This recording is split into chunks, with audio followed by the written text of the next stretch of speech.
6ನೇ ತರಗತಿಯ ಪ್ರೀತಿಯ ವಿದ್ಯಾರ್ಥಿಗಳಿಗೆ ನಿಮ್ಮ ನೆಚ್ಚಿನ ಚಾನಲ್ಗೆ ಸ್ವಾಗತ ಸುಸ್ವಾಗತ. ಪ್ರೀತಿಯ ವಿದ್ಯಾರ್ಥಿಗಳೇ, 6ನೇ ತರಗತಿಯ ಎಲ್ಲ ಪಾಠದ ವಿವರಣೆ ಮತ್ತು ಪ್ರಶ್ನೆ ಉತ್ತರಗಳಿಗಾಗಿ ನಾನು ಈ ವಿಡಿಯೋದ ಡಿಸ್ಕ್ರಿಪ್ಷನ್ ಬಾಕ್ಸಲ್ಲಿ ಲಿಂಕನ್ನು ಶೇರ್ ಮಾಡಿದ್ದೇನೆ, ಅದನ್ನು ನೋಡಿಕೊಳ್ಳಿ.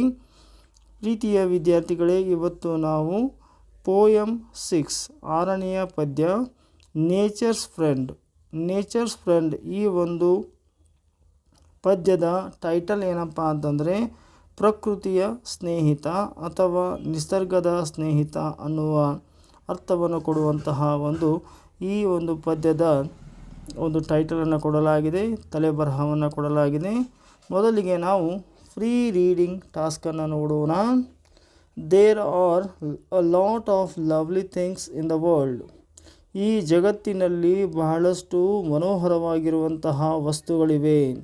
There are a lot of lovely things in the world. ಈ ಜಗತ್ತಿನಾದ್ಯಂತ ಹಲವಾರು ಮನೋಹರವಾಗಿರ್ತಕ್ಕಂತಹ, ಮನಸ್ಸನ್ನು ಉಲ್ಲಾಸಗೊಳಿಸುವಂತಹ, ಮನಸ್ಸನ್ನು ಆಕರ್ಷಿಸುವಂತಹ ಸಾಕಷ್ಟು ವಸ್ತುಗಳಿವೆ ಅನ್ನುವುದನ್ನು ಇಲ್ಲಿ ಯಾರು ಪೋಯೆಟ್ ಅಥವಾ ಸ್ಪೀಕರ್ ಹೇಳ್ತಾ ಇದ್ದಾರೆ. They make us happy.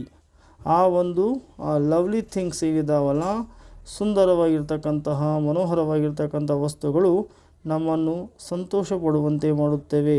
They make us happy. Especially ವಿಶೇಷವಾಗಿ ಚಿಲ್ಡ್ರನ್ ಲೈಕ್ ಯು. ನಿಮ್ಮಂಥ ಮಕ್ಕಳನ್ನು ಅವು ತುಂಬ ಸಂತೋಷಪಡಿಸ್ತವೆ ಅನ್ನುವಂಥ ಮಾತನ್ನು ಇಲ್ಲಿ ಹೇಳ್ತಾ ಇದ್ದಾರೆ. Some of the beautiful things. ಕೆಲವು ಸುಂದರವಾಗಿರ್ತಕ್ಕಂಥ ವಸ್ತುಗಳನ್ನು ನಾವು ಈ ಭೂಮಿಯ ಮೇಲೆ ನೋಡಬಹುದು. ಮೊದಲನೆಯದಾಗಿ ಗಾರ್ಡನ್ ಅನ್ನು ನೋಡಬಹುದು. ಇಲ್ಲಿ ಗಾರ್ಡನ್ ಅಂದರೆ ತೋಟ, ಉದ್ಯಾನವನ ಎನ್ನುವ ಅರ್ಥವನ್ನು ಕೊಡುವಂಥದ್ದು. ಜೊತೆಗೆ ಬರ್ಡ್ಸ್ ಪಕ್ಷಿಗಳು, ಫ್ಲವರ್ಸ್ ಹೂಗಳು, ಆ್ಯನಿಮಲ್ಸ್ ಪ್ರಾಣಿಗಳು, ಸ್ಪೆಷಿಯಲಿ ಪೆಟ್ಸ್ ವಿಶೇಷವಾಗಿ ನಮ್ಮ ನೆಚ್ಚಿನ ಪ್ರಾಣಿಗಳು ನಮಗೆ ತುಂಬ ಸಂತೋಷವನ್ನು ಕೊಡ್ತವೆ. ಜೊತೆಗೆ ಈ ಒಂದು ಪ್ರಕೃತಿ ಅಥವಾ ನಿಸರ್ಗದಲ್ಲಿ ಅವು ತುಂಬ ಸುಂದರವಾಗಿರ್ತಕ್ಕಂತಹ ವಸ್ತುಗಳು ಅಂತ ನಮಗೆ ಇಲ್ಲಿ ಕವಿಗಳು ಹೇಳ್ತಾ ಇದ್ದಾರೆ. So discuss with your partner and 2 things you love most. Discuss your partner any 2 things you love most. ನೀವು ಇಷ್ಟಪಡುವಂತಹ 2 ಪ್ರಮುಖ ವಸ್ತುಗಳ ಬಗ್ಗೆ ನಿಮ್ಮ ಪಾರ್ಟ್ನರೊಂದಿಗೆ ನೀವು ಇಲ್ಲಿ ಚರ್ಚೆ ಮಾಡಿ ಅಂತ ಹೇಳಲಾಗಿದೆ. ಸೊ ಈಗ ಇಲ್ಲಿ ಒಂದು ಚಿತ್ರವನ್ನು ಕೊಡಲಾಗಿದೆ. ಸುಂದರವಾಗಿರ್ತಕ್ಕಂತಹ ನಿಸರ್ಗದಲ್ಲಿ ಒಂದು ಮನೆ ಇದೆ, ಹೂವುಗಳು ಬೆಳೆದಿವೆ, ಚಿಟ್ಟೆ ಇದೆ. ಸೊ ಈ ರೀತಿಯಾಗಿ ಇಲ್ಲಿ ನಿಸರ್ಗವನ್ನು ರಮಣೀಯವಾಗಿ ತೋರಿಸಲಾಗಿದೆ. ಈಗ ಮೊದಲ ಸ್ಟ್ಯಾಂಜಾ ನೋಡೋಣ. Say what you like, all things love me. Say ಹೇಳಿ, ವಾಟ್ ಯು ಲೈಕ್ ನಿಮಗೇನು ಇಷ್ಟ ಆಗುತ್ತೆ ಪ್ರಕೃತಿಯಲ್ಲಿ. ಇಲ್ಲಿ ಕವಿ ಅಥವಾ ಸ್ಪೀಕರ್ ಕೇಳ್ತಾ ಇದ್ದಾರೆ. ಸೇ ಹೇಳಿ, ವಾಟ್ ಯು ಲೈಕ್ ನಿಮಗೇನು ಇಷ್ಟ ಆಗುತ್ತೆ. ಆಲ್ ಥಿಂಗ್ಸ್ ಲವ್ ಮೀ ಈ ಪ್ರಕೃತಿಯಲ್ಲಿರ್ತಕ್ಕಂತಹ ಎಲ್ಲ ವಸ್ತುಗಳು ಅಥವಾ ಪ್ರಕೃತಿಯಲ್ಲಿರ್ತಕ್ಕಂಥ ಎಲ್ಲ ಪ್ರಾಣಿಗಳು, ಕೀಟಗಳು ನನ್ನನ್ನು ಇಷ್ಟಪಡ್ತವೆ ಅಂತ ಹೇಳ್ತಾ ಇದ್ದಾರೆ. ಯಾರು? ಕವಿ. ಈ ಪ್ರಕೃತಿಯಲ್ಲಿ ದೊರೆಯುವಂತಹ ಯಾವುದೇ ವಸ್ತು ಆಗಿರಬಹುದು, ಆ ವಸ್ತು, ಆ ಕೀಟ, ಆ ಒಂದು ಪ್ರಾಣಿ ನನ್ನನ್ನು ತುಂಬ ಇಷ್ಟಪಡ್ತವೆ. All things love me. ಆ ವಸ್ತುಗಳು ಇವರನ್ನು ಪ್ರೀತಿ ಮಾಡ್ತವೆ. I pick no flowers. ಯಾಕಂದರೆ ಪ್ರಕೃತಿಯಲ್ಲಿರ್ತಕ್ಕಂಥ ಕೀಟಗಳು ಅಥವಾ ಪ್ರಾಣಿಗಳು ಏಕೆ ಅವರನ್ನು ಪ್ರೀತಿ ಮಾಡ್ತವೆ ಅನ್ನೋದಕ್ಕೆ ಅವರು ರೀಸನ್ ಕೊಡ್ತಾರೆ. ಏನು ರೀಸನ್ ಕೊಡ್ತಾರೆ ಅಂತಂದರೆ, ನಾನು ಯಾವುದೇ ಹೂಗಳನ್ನು ಕೀಳುವುದಿಲ್ಲ. I pick no flowers. Pick ಅಂದರೆ ಕಿತ್ಕೊಳ್ಳೋದು, ನೋ ಫ್ಲವರ್ಸ್ ಅಂದರೆ ಯಾವುದೇ ಹೂವುಗಳನ್ನ ನಾನು ಕಿತ್ಕೊಳ್ಳೋದಿಲ್ಲ. ಹೀಗಾಗಿ ನಾನು ಹೂ ಕಿತ್ಕೊಳ್ಳದೆ ಇರೋದರಿಂದ ಅಥವಾ ಹೂಗಳನ್ನು ನಾನು ಕೀಳದೇ ಇರುವುದರಿಂದ ದ್ಯಾಟ್ ವಿನ್ಸ್ ದ ಬಿ. ನಾನು ಈ ಒಂದು ಜೇನುನೊಣಗಳನ್ನು ಗೆದ್ದಿದ್ದೇನೆ. ಜೇನುನೊಣಗಳು ನನಗೆ ಏನೂ ಮಾಡಲಾರವು. ಅವು ಸಹಿತ ನನ್ನ ಪ್ರೀತಿಯಿಂದ ಕಾಣುತ್ತವೆ. ಯಾಕಂದರೆ ನಾನು ಯಾವುದೇ ಹೂವನ್ನು ಕೀಳುವುದಿಲ್ಲ, ಆ ಕಾರಣಕ್ಕಾಗಿ ಅನ್ನುವಂಥ ಮಾತನ್ನು ಇಲ್ಲಿ ಕವಿ ಸುಂದರವಾಗಿ ವರ್ಣಿಸಿದ್ದಾರೆ. ಇನ್ನು 2ನೇ ಪ್ಯಾರಾಗ್ರಾಫ್ನಲ್ಲಿ ಏನು ಹೇಳ್ತಾರೆ ಅಂತಂದರೆ, ದ ಸಮ್ಮರ್ಸ್ ಮೂತ್ಸ್ ಅಂತ ಹೇಳ್ತಾರೆ. ಸಮ್ಮರ್ಸ್ ಅಂತಂದರೆ ಬೇಸಿಗೆ ಕಾಲದಲ್ಲಿ ಕಂಡು ಬರ್ತಕ್ಕಂತಹ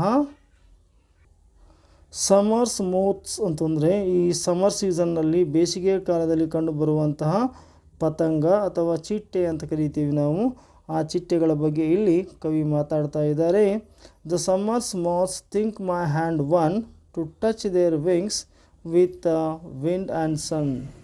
ಇಲ್ಲಿ ಕವಿಗಳು ಏನು ಮಾಡ್ತಾ ಇದ್ದಾರೆ ಅಂತಂದರೆ ಪತಂಗ ಅಥವಾ ಚಿಟ್ಟೆಯ ರೆಕ್ಕೆಗಳನ್ನು ಮುಟ್ತಾ ಇದ್ದಾರೆ.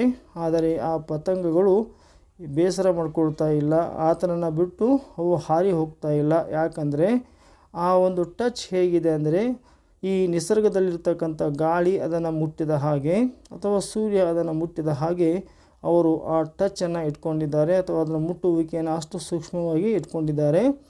ಅದಕ್ಕಾಗಿ ಅವ್ರು ಹೇಳ್ತಾರೆ ಇನ್ ಸಮ್ಮರ್ಸ್ ಮೌತ್ಸ್ ಅಂದರೆ ಈ ಬೇಸಿಗೆಯಲ್ಲಿ ಕಂಡುಬರ್ತಕ್ಕಂತಹ ಚಿಟ್ಟೆಗಳು ಥಿಂಕ್ ಮೈ ಹ್ಯಾಂಡ್ ಒನ್, ನನ್ನ ಕೈಯನ್ನು ಹೀಗೆ ತಿಳ್ಕೊಂಡಿವೆ. ಏನಂತ ತಿಳ್ಕೊಂಡಿವೆ ಅಂತಂದರೆ ಟು ಟಚ್ ದೇರ್ ವಿಂಗ್ಸ್, ನಾನು ಅವುಗಳ ಒಂದು ಏನು ಅಂತಂದರೆ ಪಕ್ಕಗಳನ್ನು ಅಥವಾ ಅವುಗಳ ಒಂದು ರೆಕ್ಕೆಗಳನ್ನು ಮುಟ್ತೀನಿ. ಅದು ಹೆಂಗೆ ಮುಟ್ತೀನಿ ಅಂತಂದರೆ ವಿತ್ ವಿಂಡ್ ಆ್ಯಂಡ್ ಸನ್ ಅಂತಂದರೆ ಹೇಗೆ ಒಂದು ಗಾಳಿ ಬಂದು ತಲುಪುತ್ತೆ ಅಥವಾ ಗಾಳಿ ಬೀಸಿದಾಗ ಎಷ್ಟು ಗಾಳಿ ಬೀಸುತ್ತಲ್ಲ ಆ ಗಾಳಿ ಹೇಗೆ ಆ ಒಂದು ರೆಕ್ಕೆಗಳನ್ನು ಮುಟ್ಟುತ್ತೆ, ಸ್ಪರ್ಶ ಮಾಡುತ್ತೆ, ಅದೇ ರೀತಿಯಲ್ಲಿ ನಾನು ಸ್ಪರ್ಶ ಮಾಡ್ತೀನಿ. ಸೂರ್ಯ ಹೇಗೆ ಸ್ಪರ್ಶ ಮಾಡ್ತಾನೋ ಅದೇ ರೀತಿಯಲ್ಲಿ ನಾನು ಸಹಿತ ಅದನ್ನು ಸ್ಪರ್ಶ ಮಾಡ್ತೀನಿ ಅನ್ನುವಂಥ ಮಾತನ್ನು ಇಲ್ಲಿ WH ಡೇವಿಸ್ ಅವರು ಹೇಳ್ತಾ ಇದ್ದಾರೆ. ಇನ್ನು ಮುಂದುವರೆದು WH ಡೇವಿಸ್ ಹೇಳ್ತಾರೆ ದ ಗಾರ್ಡನರ್ ಮೌಸ್ ಅಂದರೆ ಗಾರ್ಡನ್ ಮೌಸ್ ಅಂತಂದರೆ ಈ ಒಂದು ತೋಟದಲ್ಲಿ ಇರ್ತಕ್ಕಂತಹ ಇಲಿ. The garden mouse comes near to play, ನನ್ನ ಸಮೀಪಕ್ಕೆ ಬರುತ್ತೆ ಆಟ ಆಡುವುದಕ್ಕಾಗಿ ನನ್ನ ಸಮೀಪಕ್ಕೆ ಬರುತ್ತೆ. ಇಂಡೀಡ್, ನಿಜವಾಗಲೂ. ಹಿ ಟರ್ನ್ಸ್ ಹೀಸ್ ಐಸ್ ಅವೇ, ಮತ್ತು ಅದು ತನ್ನ ಕಣ್ಣುಗಳನ್ನು ಆ ಕಡೆಗೆ ತಿರುಗುವಂತೆ ಮಾಡುತ್ತದೆ ಅಥವಾ ಆ ಕಡೆಗೆ ತಿರುಗಿಸುತ್ತದೆ ಅಂತ ಅರ್ಥವನ್ನು ಅವರು ಹೇಳ್ತಾ ಇದ್ದಾರೆ. ಆ ಅರ್ಥದಲ್ಲಿ ಹೇಳ್ತಾ ಇದ್ದಾರೆ. ಅದು ಇವ್ರ ಹತ್ರ ಬರುತ್ತೆ ಆದರೆ ಹೆದರೋದಿಲ್ಲ ಇವರಿಗೆ ಅನ್ನುವಂಥ ಮಾತನ್ನು ಸಹಿತ ಇಲ್ಲಿ ಹೇಳ್ತಾ ಇದ್ದಾರೆ. ಎಲ್ಲಿ ದ ಗಾರ್ಡನ್ ಅಂತಂದರೆ ತೋಟ. ಆ ತೋಟದ ಇಲಿ ಏನು ಮಾಡುತ್ತೆ ಅಂದರೆ comes near to play. Indeed he turns his eyes away, ಮತ್ತು ತನ್ನ ಕಣ್ಣುಗಳನ್ನ ಆ ಕಡೆಗೆ ತಿರ್ಸುತ್ತೆ, ಕವಿಯ ಕಡೆಗೆ ಆತರ ಕಡೆಗೆ ಅದು ತಿರ್ಸುವುದಿಲ್ಲ ಅಂತ ಹೇಳ್ತಾ ಇದ್ದಾರೆ. ದ ರೆನ್, ಇಲ್ಲಿ ರೆನ್ ಅಂತಕ್ಕಂಥದ್ದು ಏನಂದರೆ ಒಂದು ಪುಟ್ಟದಾಗಿರ್ತಕ್ಕಂಥ ಹಾಡು ಹಕ್ಕಿ ಅಂತ ಕರಿತೇವೆ. ಈ ರೆನ್ ಅಂತಕ್ಕಂಥದ್ದು ಒಂದು ಚಿಕ್ಕದಾಗಿರುವಂಥ ಹಾಡು ಹಕ್ಕಿ. The wren knows when I rob no nest, when I look in she still will rest. ಈಗ ಇಲ್ಲಿ ಒಂದು ಪಕ್ಷಿಯ ಬಗ್ಗೆ ಮಾತಾಡ್ತಾ ಇದ್ದಾರೆ. ಆ ಪಕ್ಷಿ ಯಾವುದು ಅಂತಂದರೆ ರೆನ್ ಅಂತಕ್ಕಂಥ ಪಕ್ಷಿ. ಈ ರೆನ್ ಅಂತಕ್ಕಂಥ ಪಕ್ಷಿ ಇದರ ಕನ್ನಡದ ಅರ್ಥ ಏನು ಅಂತಂದರೆ ಹಾಡು ಹಕ್ಕಿ, ಪುಟಾಣಿಯ ಹಾಡು ಹಕ್ಕಿ. ಇವರು ಹೋಗ್ತಾರೆ ನೋಸ್ ವೆಲ್, ಆ ಒಂದು ಪಕ್ಷಿಗೆ ನನ್ನ ಬಗ್ಗೆ ಚೆನ್ನಾಗಿ ಗೊತ್ತಿದೆ. ನಾನು ಎಂದೂ ಏನು ಮಾಡಲ್ಲ ಅಂತಂದರೆ ಐ ರಾಬ್ ನೋ ನೆಸ್ಟ್, ಯಾವುದೇ ಪಕ್ಷಿಯ ಗೂಡನ್ನು ನಾನು ಕಳ್ಳತನ ಮಾಡುವುದಿಲ್ಲ ಅಥವಾ ರಾಬ್ರಿ ಮಾಡುವುದಿಲ್ಲ ಅಂತ ಇಲ್ಲಿ ಹೇಳ್ತಾ ಇದ್ದಾರೆ. ಐ ರೋಬ್ ನೋ ನೆಸ್ಟ್, ನಾನು ಯಾವುದೇ ಒಂದು ಗೂಡನ್ನು ಏನು ಮಾಡೋದಿಲ್ಲಪ್ಪ ಅಂದರೆ ರಾಬ್ ಮಾಡೋದಿಲ್ಲ. ವೆನ್ ಐ ಲುಕ್ ಇನ್, ನಾನು ಯಾವಾಗ ಆ ಗೂಡಿನೊಳಗೆ ನೋಡ್ತೀನಿ, ಶಿ ಸ್ಟಿಲ್ ವಿಲ್ ರೆಸ್ಟ್, ಆ ಒಂದು ಪಕ್ಷಿ ರೆನ್ ಅಂತಕ್ಕಂಥ ಪಕ್ಷಿ ಇನ್ನೂ ವಿಶ್ರಾಂತಿಯಲ್ಲಿ ಇರುತ್ತೆ. ಆದರೆ ಈತ ಬಂದಾನಂತ ಹೇಳೋದು ಹೆದರ್ಕೊಳ್ಳೋದಿಲ್ಲ. ಇವರು ಅಷ್ಟು ಆ ಒಂದು ಪಕ್ಷಿಗಳೊಂದಿಗೆ ಹೊಂದಾಣಿಕೆಯಿಂದ ಇದ್ದಾರೆ ಅಂತಕ್ಕಂಥದ್ದನ್ನು ತೋರಿಸುತ್ತೆ. ನೆಕ್ಸ್ಟ್ ಹೇಳ್ತಾರೆ ದ ಹೆಡ್ಜ್ ಸ್ಟಾಪ್ಸ್ ಕೌಸ್, ಈ ಒಂದು ಆಕಳುಗಳು ಅಥವಾ ಹಸುಗಳೇನು ಮಾಡ್ತಾವೆ ಅಂದರೆ ನಿಲ್ತಾವೆ. ಎಲ್ಲಿ ನಿಲ್ತಾವೆ ಅಂದರೆ ಹೆಜ್ ಅಥವಾ ಬೇಲಿ ಹಾಕಿದಲ್ಲಿ ಎಲ್ಲಿ ಬೇಲಿ ಇರುತ್ತೋ ಅಲ್ಲಿಗೆ ನಿಂತ್ಕೊಳ್ತಾವೆ ಯಾವ ಆಕಳುಗಳು. The hedge stops cows are they would come, ಅಕಸ್ಮಾತಾಗಿ ಅಲ್ಲಿ ಬೇಲಿ ಇಲ್ಲದೆ ಹೋಗಿದ್ದರೆ, ಪೆನ್ಸ್ ಅಂತ ಕರಿತೀವಿ, ಬೇಲಿ ಅಂತ ಕರಿತೀವಿ, ಆ ಬೇಲಿ ಇಲ್ಲದೆ ಹೋಗಿದ್ದರೆ they would come after my voice, ಅದು ನನ್ನ ಧ್ವನಿಯನ್ನು ಕೇಳಿ ನನ್ನ ಹಿಂದೆ ಹಿಂದೆ ಅವು ಬರ್ತಾಯಿದ್ವು, ನನ್ನ ಮುಂದೆ ಅವು ಹಿಂದೆ ಬರ್ತಾಯಿದ್ವು. ರೈಟ್ ಟು ಮೈ ಹೋಮ್, ಎಲ್ಲಿವರೆಗೆ ಬರ್ತಾಯಿದ್ವು ಅಂತಂದರೆ ನನ್ನ ಮನೆಯವರಿಗೂ ಅವು ಬರ್ತಾಯಿದ್ವು ಅಂತಕ್ಕಂಥದ್ದನ್ನು ಇಲ್ಲಿ ಕವಿ ಭಾಳ ಚೆನ್ನಾಗಿ ಮಾರ್ಮಿಕವಾಗಿ ವಿವರಿಸಿದ್ದಾರೆ. ಇನ್ನು ಐದನೇದು ದ ಹಾರ್ಸ್ ಕ್ಯಾನ್ ಟೆಲ್, ಆ ಒಂದು ಕುದುರೆ ಹೇಳುತ್ತೆ. ಸ್ಟ್ರೈಟ್ ಫ್ರಾಮ್ ಮೈ ಲೀಫ್, ಅದು ನನ್ನ ಬಾಯಿಂದ ಹೇಳಿಸುತ್ತೆ. My hand could not hold any whiff, ಇಲ್ಲಿಯವರೆಗೆ ಹಾರ್ಸನ್ನು ಹೊಡೆಯಲಿಕ್ಕೆ ಬಡಿಲಿಕ್ಕೆ ಉಪಯೋಗ ಮಾಡುವಂಥ ವಿಫ್ ಅಥವಾ ಚಬಕ ಅಂತೇನು ಕರಿತೀವಿ ಅಥವಾ ಬಾರಕೋಲು ಅಂತೇನು ಕರಿತಾ ಇದ್ದೀವಿ, ಎಂದಿಗೂ ನನ್ನ ಕೈಗಳು ಹಿಡ್ದಿಲ್ಲ ಅಂತ ಕವಿ ಹೇಳ್ತಾನೆ. The horse can tell, horse ಹೇಳುತ್ತೆ, ಸ್ಟ್ರೈಟ್ ನೇರವಾಗಿ ಹೇಳುತ್ತೆ, ಫ್ರಮ್ ಮೈ ಲೀಫ್ ಅಂತಂದರೆ ನನ್ನ ತುಟಿಯಿಂದ ಅದು ಹೇಳಿಸುತ್ತೆ. My hand could not hold any whip, ನನ್ನ ಒಂದು ಕೈಗಳು ಎಂದಿಗೂ ಒಂದು ವಿಪ್ ಅಥವಾ ಚಡಿಯನ್ನು ಎಂದಿಗೂ ಹಿಡಿದಿಲ್ಲ ಅಂತ ಅಲ್ಲಿ ಹಾರ್ಸ್ ಹೇಳುತ್ತೆ. ಸೇ ವಾಟ್ ಯು ಲೈಕ್, ಈಗ ಹೇಳಿ ನಿಮಗೇನು ಇಷ್ಟ ಆಗುತ್ತೆ. ಆಲ್ ಥಿಂಗ್ಸ್ ಲವ್ ಮೀ, ಯಾಕಂದರೆ ಈ ಪ್ರಕೃತಿಲಿರ್ತಕ್ಕಂಥ ಎಲ್ಲ ಒಂದು ವಸ್ತುಗಳು ನನ್ನನ್ನು ಪ್ರೀತಿ ಮಾಡ್ತವೆ. ಹಾರ್ಸ್ ಆಗಿರ್ಬೋದು, ಕವ್ ಆಗಿರ್ಬೋದು, ಆ್ಯಂಡ್ ಮೌಸ್ ಇಲಿ ಆಗಿರ್ಬೋದು, ಬರ್ಡ್ ಪಕ್ಷಿ ಆಗಿರ್ಬೋದು, ಮೋತ್ ಚಿಟ್ಟೆ ಆಗಿರ್ಬೋದು, ಆ್ಯಂಡ್ ಬೀಸ್ ಅಂದರೆ ಈ ಜೇನುನೊಣಗಳು ಸಹಿತ ಇದನ್ನು ಪ್ರೀತಿ ಮಾಡ್ತವೆ ಅನ್ನುವಂಥ ಮಾತನ್ನು ಹೇಳ್ತಾರೆ.